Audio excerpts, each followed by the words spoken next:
Assalamualaikum warahmatullahi wabarakatuh. Perkenalkan saya Titi Indah Larasati, mahasiswa PPD Prajabatan Gelombang 2 Universitas Sanata Dharma Yogyakarta.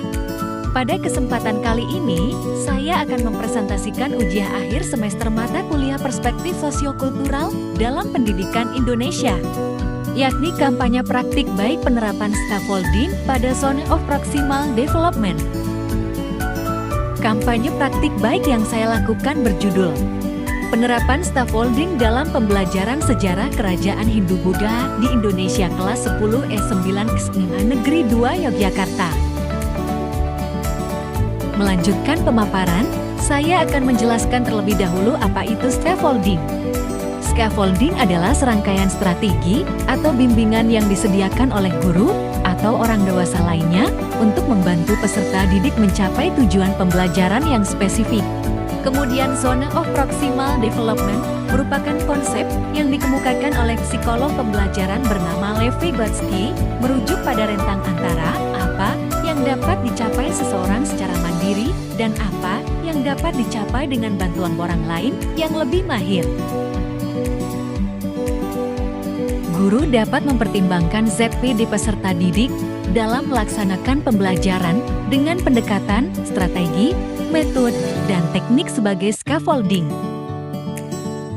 Pada kampanye praktik baik kali ini, saya merancang pembelajaran sebagai scaffolding.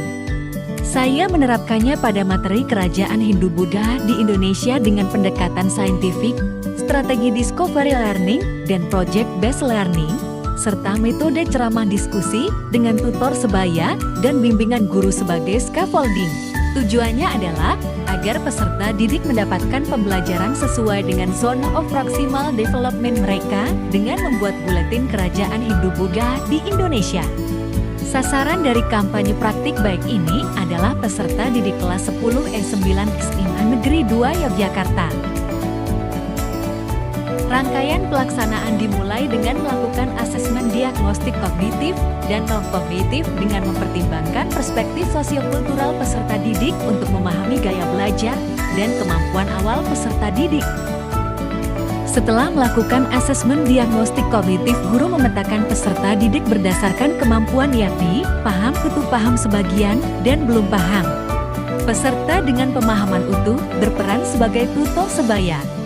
Kegiatan pembelajaran dilakukan dalam 4 kali pertemuan yang terdiri dari pelaksanaan asesmen, pemberian materi awal dan diskusi, proses pembuatan proyek dan review progres berkala, serta presentasi hasil.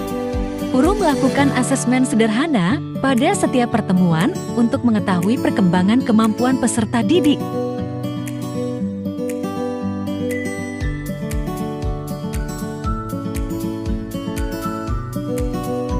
Hasil penerapan kampanye praktek baik yang saya lakukan. Pertama, setiap peserta didik dapat berkolaborasi dengan baik dalam pelaksanaan pembelajaran. Kedua, pemahaman peserta didik mengenai materi mengalami peningkatan terlihat dari hasil asesmen berkala yang dilakukan pada setiap pertemuan. Ketiga, hubungan positif antara guru dan peserta didik terjalin dengan baik. Peserta didik tidak segan bertanya dan meminta review proyek secara berkala. Dan yang keempat, menghasilkan proyek menjadi kebanggaan tersendiri bagi peserta didik. Berikut saya lampirkan beberapa hasil pembelajaran berbasis proyek, yakni membuat buletin yang dapat ditindaklanjuti sebagai flipbook atau buletin cetak untuk kemudian diserahkan ke perpustakaan.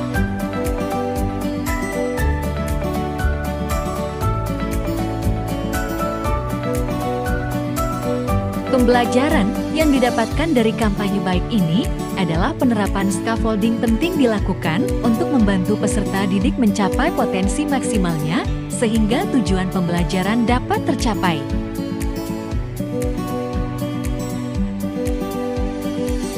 Penerapan scaffolding untuk membantu peserta didik mencapai potensi maksimal dengan mempertimbangkan ZPD dapat dikembangkan kembali dengan cara guru dapat bekerja sama dengan tenaga profesional, wali murid, dan rekan sejawat untuk berkolaborasi dalam menyukseskan kegiatan pembelajaran. Demikianlah pemaparan yang dapat saya sampaikan. Semoga hal-hal baik selalu menyertai kita. Wassalamualaikum warahmatullahi wabarakatuh.